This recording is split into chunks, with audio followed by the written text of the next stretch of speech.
Before we continue, we ask if you like our content to like and subscribe to our channel so we can keep publishing videos that you enjoy. Thank you.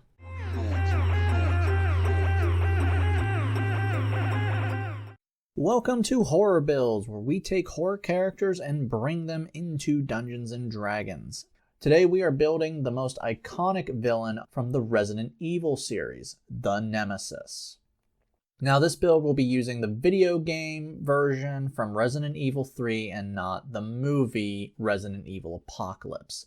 This is because the movie not only doesn't dive into much of what Nemesis is, but also the guy was a chump compared to his video game counterpart.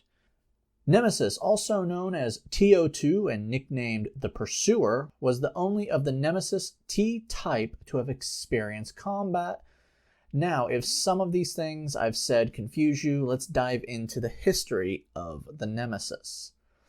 The Nemesis was the final outcome of the Nemesis Project. It all started with what is known as the Tyrant Project, a bioweapon program created using the T-virus. The Tyrant was greatly flawed and saw little success with rapid mutations and low intelligence. Later models could pass off as human, but they were much larger. Nemesis Project was the next attempt to create a better bioweapon. This was done by implanting a Tyrant T-103, the most successful Tyrant type, with the NEA parasite. The parasite would take over the Tyrant's mind and begin mutating the host. The Nemesis was far more intelligent, physically stronger than most Tyrants, with a host of tactical mutation abilities. Nemesis could follow orders, use advanced weapons. It was also completely emotionless and had no will of its own. During the Raccoon City incident, TO2 was released into the city to test combat capabilities against STARS, the Special Tactics and Rescue Service. Nemesis hunted Jill Valentine throughout Raccoon City before finally being beaten using advanced weaponry. For this build, we're going to be making a vicious killer with a host of abilities, including the ability to infect others with the T-virus and NEA parasites, superior strength and agility, tentacles, and aggressive mutations that turn you into a creature of pure horror. For stats, we're going to be focusing on strength, con, and charisma. We're using standard point array and we are multi-classing, so be mindful of that if you roll for stats or use point buy. Make 14 your strength, make con 15, and charisma 13. You're smarter than most zombies and most tyrants, but you're not that smart, so go ahead and make intelligence your dump stat. Finally, please understand that I'm not going to be giving you the flamethrower or the rocket launcher. I can completely do that with spells. I only want to focus on the physical abilities of Nemesis.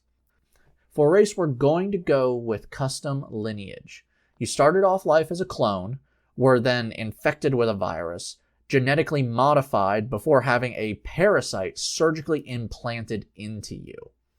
Place 2 into strength and take the durable feat.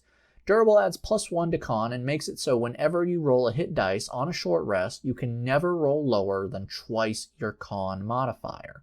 Right now, that means you can never roll lower than a 6, and it's going to get better. For skills, go ahead and choose athletics.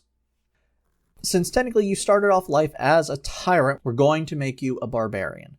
For skills, take intimidation and survival. For background, it's up to you, as athletics and intimidation are all you really need.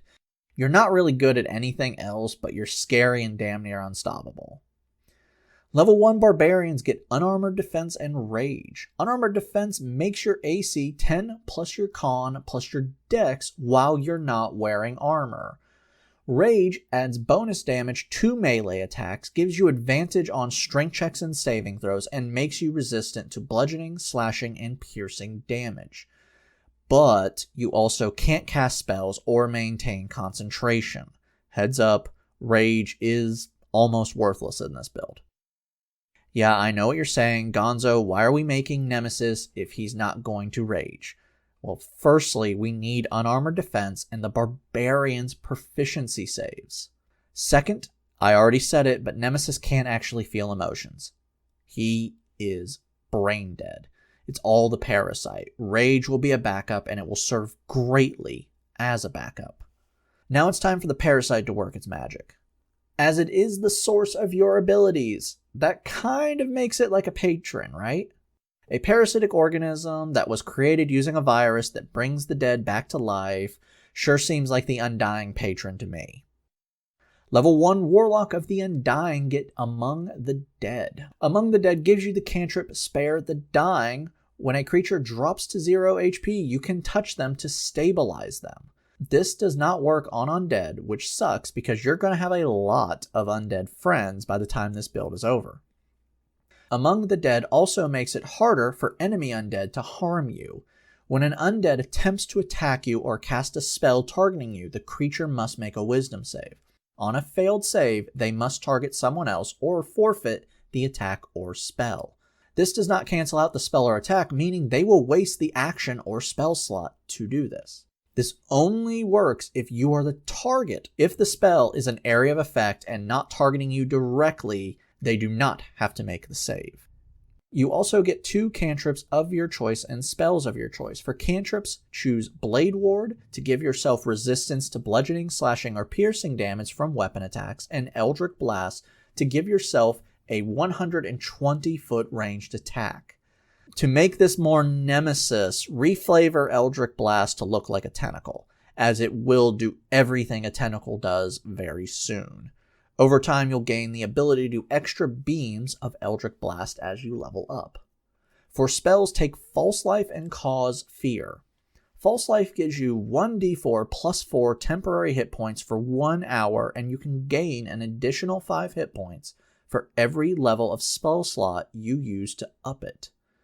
Cause Fear forces a wisdom save. On a failure, the target becomes frightened to you.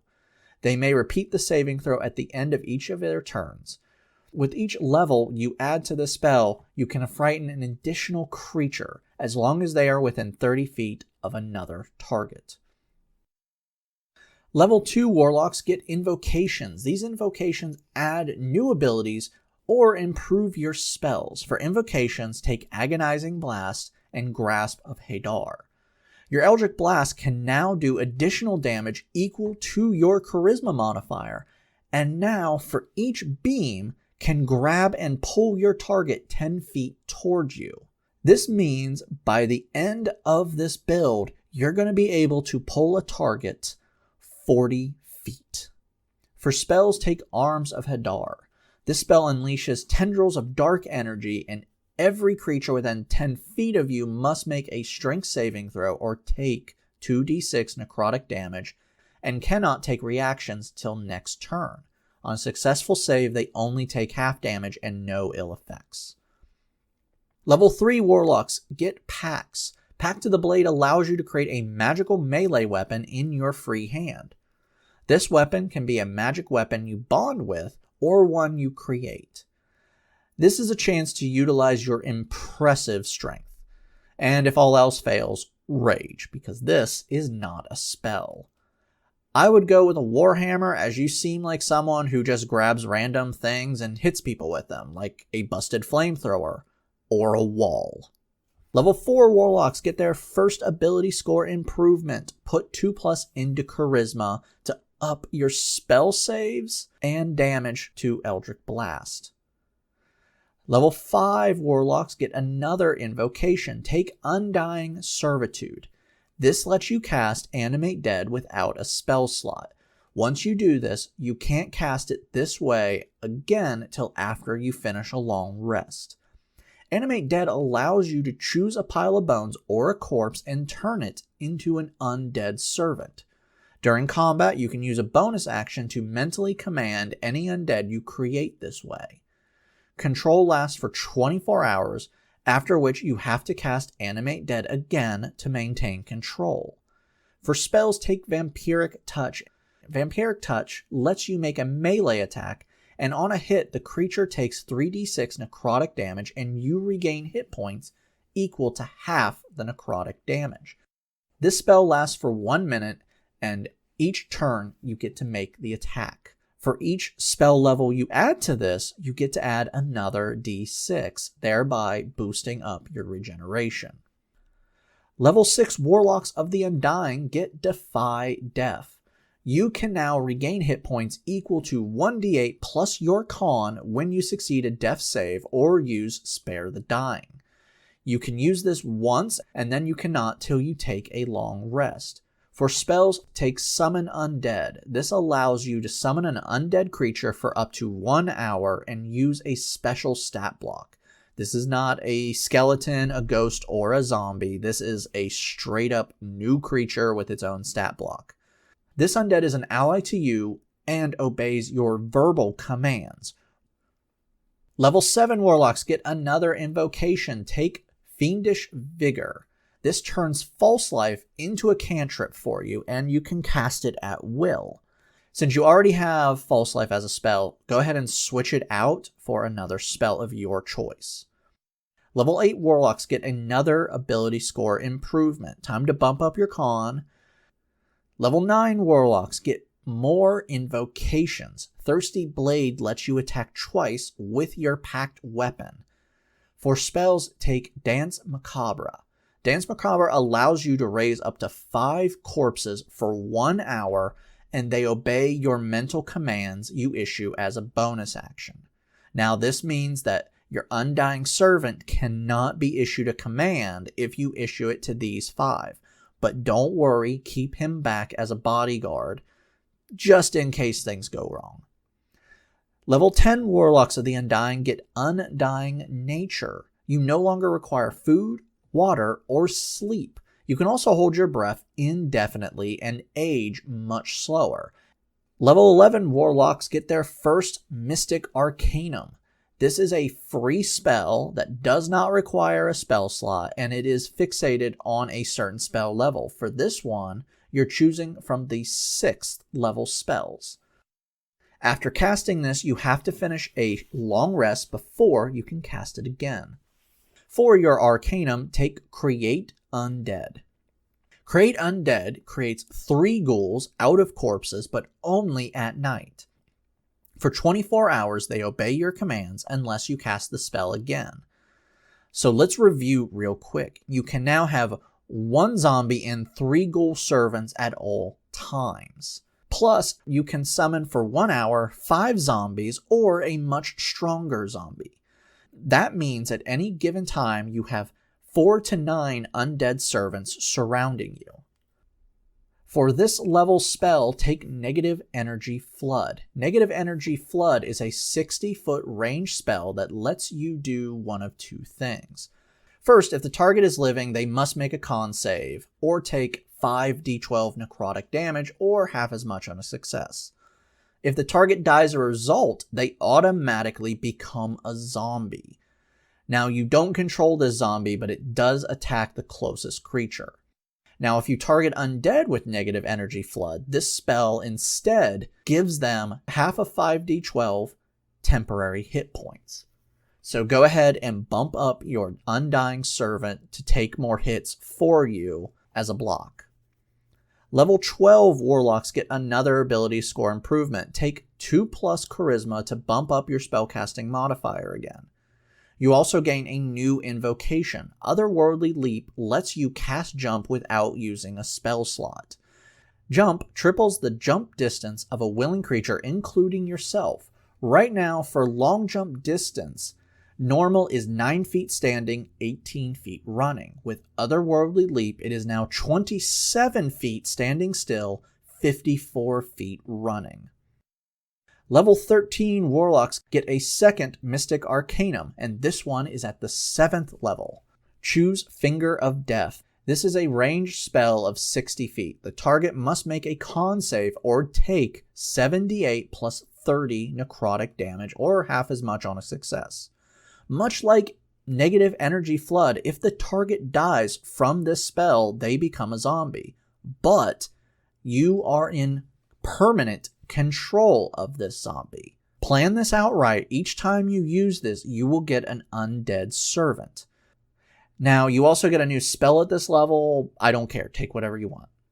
Level 14 Warlocks of the Undying get indestructible life. As a bonus action, you regain hit points equal to 1d8 plus your Warlock level. You can even reattach body parts that have been severed. Once used, you must take a short or long rest to get it back. Level 15 Warlocks get another Mystic Arcanum, and now this one is at the 8th level. Take Maddening Darkness.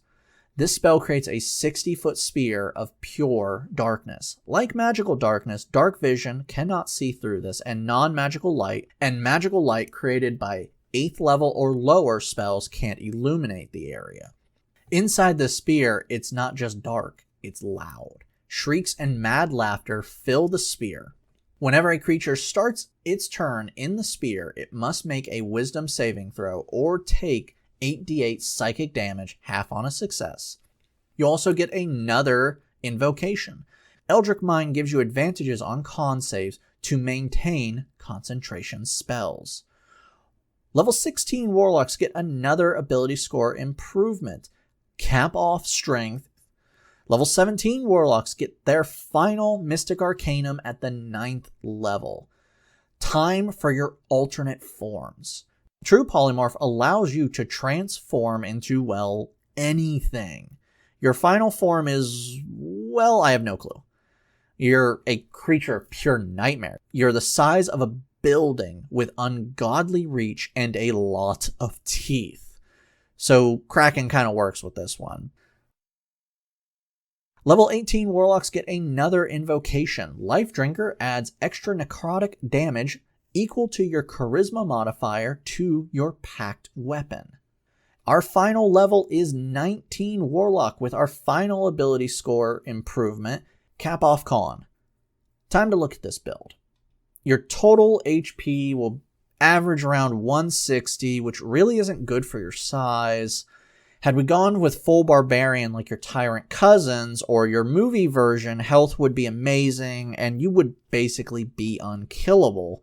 But you wouldn't have the extra necrotic damage, the amazing range, and the transformation that makes people need to change their pants when they see you. You also wouldn't have a personal retinue of undead. With Animate Dead and Create Undead, you will have 4 undead minions ready to go at all times. With proper timing, you'll have a new undead each time you cast Finger of Death. Anyone killed with negative energy flood will also raise from the dead, but will not be under your control, while Summon Undead brings forth another undead minion for 1 hour. Dance Macabre summons 5 undead minions for 1 hour. Now the best part. Animate Dead, Create Undead, and Undead created from Finger of Death do not require concentration. And you get to keep them till they're dead. Again. And then you can just bring them back again. And guess what? You don't need spell slots for those minions. Both Animate Dead and Create Undead do not require a spell slot. Neither does Finger of Death. You get to use each one per long rest, which means you can save your 4 spell slots. Oh yeah, you only have 4 spell slots. That's it. You're going to use them pretty quickly if you're not careful. Thankfully, you regain all spell slots after a short or long rest, and due to the beginning as a barbarian, you are proficient in all weapons, and rage will definitely come in handy here. And you won't have to be a fool to get too close to you. With your impressive movement capabilities, staying away from you will also be impossible. Also, while your strength and con are amazing, your charisma should be higher to have more damage. And finally, there's another issue with this build, but it's an easy fix.